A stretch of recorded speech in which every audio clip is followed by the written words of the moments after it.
Blueberries for Sal.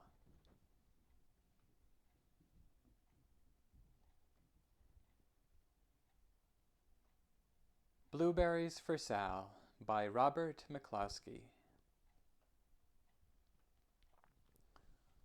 One day, little Sal went with her mother to Blueberry Hill to pick blueberries. Little Sal brought along her small tin pail, and her mother brought her large tin pail to put blueberries in. "We will take our berries home and can them," said her mother. "Then we will have food for the winter." Little Sal picked 3 berries and dropped them in her little tin pail. Kaplink, kaplank, kaplunk. She picked 3 more berries and ate them. Then she picked more berries and dropped 1 in the pail. Kaplunk, and the rest she ate. Then little Sal ate all 4 blueberries out of her pail.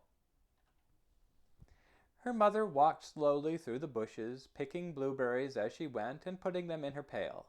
Little Sal struggled along behind, picking blueberries and eating every single one. Little Sal hurried ahead and dropped a blueberry in her mother's pail. It didn't sound kaplink because the bottom of the pail was already covered with berries. She reached down inside to get her berry back. Though she really didn't mean to, she pulled out a large handful because there were so many blueberries right up close to the one she had put in. Her mother stopped picking and said, "Now, Sal, you run along and pick your own berries. Mother wants to take her berries home and can them for next winter." Her mother went back to her picking, but little Sal, because her feet were tired of standing and walking, sat down in the middle of a large clump of bushes and ate blueberries. On the other side of Blueberry Hill, Little Bear came with his mother to eat blueberries.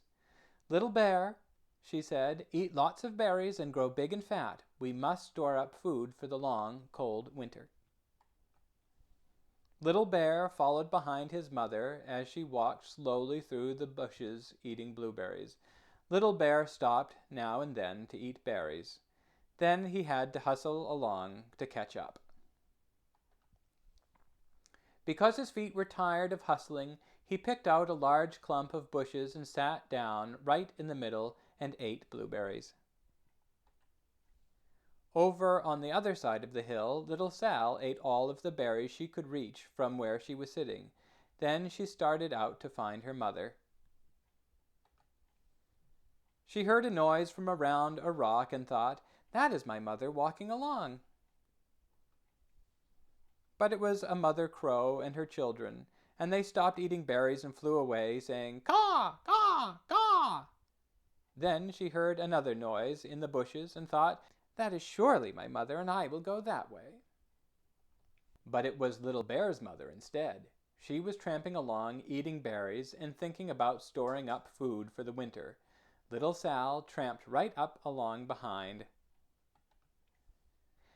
By this time, Little Bear had eaten all the berries he could reach without moving from his clump of bushes. Then he hustled off to catch up with his mother. He hunted and hunted, but his mother was nowhere to be seen. He heard a noise from over a stump and thought, "That is my mother walking along." But it was a mother partridge and her children. They stopped eating berries and hurried away. Then he heard a noise in the bushes and thought, "That is surely my mother. I will hustle that way." But it was little Sal's mother instead. She was walking along, picking berries and thinking about canning them for next winter. Little Bear hustled right along behind. Little Bear and little Sal's mother and little Sal and Little Bear's mother were all mixed up with each other among the blueberries on Blueberry Hill. Little Bear's mother heard Sal walking along behind and thought it was Little Bear, and she said, "Little Bear, munch, munch, eat all you gulp can possibly hold, swallow." Little Sal said nothing. She picked 3 berries and dropped them kaplink, kaplank, kaplunk in her small tin pail. Little Bear's mother turned around to see what on earth could make a noise like kaplunk. "Grrrth!" she cried, choking on a mouthful of berries. "This is not my child. Where is Little Bear?" She took one good look and backed away. She was old enough to be shy of people, even a very small person like Little Sal. Then she turned around and walked off very fast to hunt for Little Bear. Little Sal's mother heard Little Bear trampling along behind and thought it was Little Sal. She kept right on picking and thinking about canning blueberries for next winter. Little Bear padded up and peeked into her pail. Of course, he only wanted to taste a few of what was inside, but there were so many and they were so close together that he tasted a tremendous mouthful by mistake. "Now, Sal," said Little Sal's mother without turning around, "you run along and pick your own berries. Mother wants to can these for next winter." Little Bear tasted another tremendous mouthful and almost spilled the entire pail of blueberries. Little Sal's mother turned around and gasped, "My goodness, you are not Little Sal. Where, oh where, is my child?" Little Bear just sat munching and swallowing and licking his lips.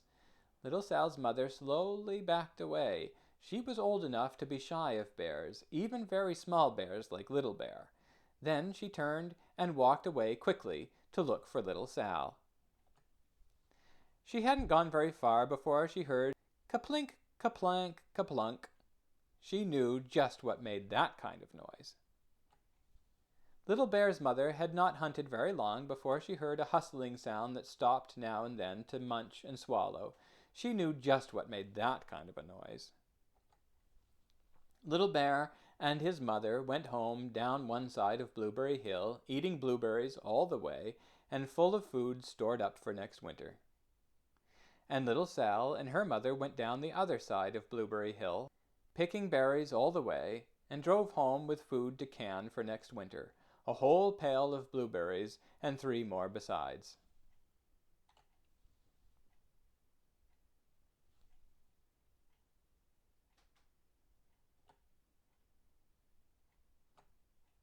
The end.